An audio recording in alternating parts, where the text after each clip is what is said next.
আবহাওয়া কেন্দ্র আগরতলা থেকে প্রচারিত ত্রিপুরার দৈনিক আবহাওয়া বার্তায় 28 জুন 2024 আমি অদিতি চৌধুরী আপনাদের স্বাগত জানাচ্ছি। প্রথমেই আমরা দেখে নেব গত 24 ঘন্টার জেলাভিত্তিক বৃষ্টিপাত। গত 24 ঘন্টায় ত্রিপুরার সিপাহীজলা ও দক্ষিণ জেলায় অতি হালকা বৃষ্টিপাত এবং খোয়াই উত্তর জেলায় মাঝারি বৃষ্টিপাত এবং বাকি জেলায় হালকা বৃষ্টিপাত পরিলক্ষিত হয়। গত 24 ঘন্টায় ত্রিপুরাতে বর্ষা দুর্বল ছিল। এরপর গত 24 ঘন্টার তাপমাত্রা। উপলব্ধ তথ্য অনুসারে আজ সকালে সর্বোচ্চ তাপমাত্রা ত্রিপুরার সব জেলায় স্বাভাবিকের চেয়ে বেশি ছিল। গতকালের সর্বোচ্চ তাপমাত্রা রেকর্ড করা হয়েছে 34°C আগরতলা ও কৈলাসহরে।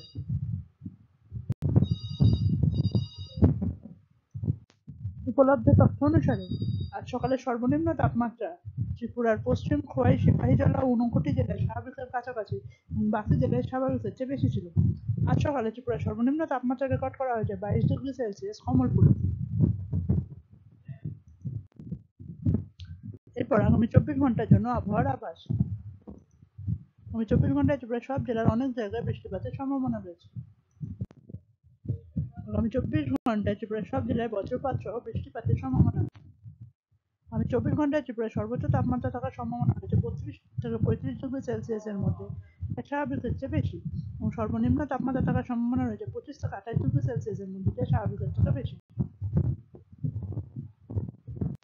আমাদের পরবর্তী দৈনিক আবহাওয়া বার্তা প্রচারিত হবে আগামীকাল অর্থাৎ 29 জুন 2024। ধন্যবাদ।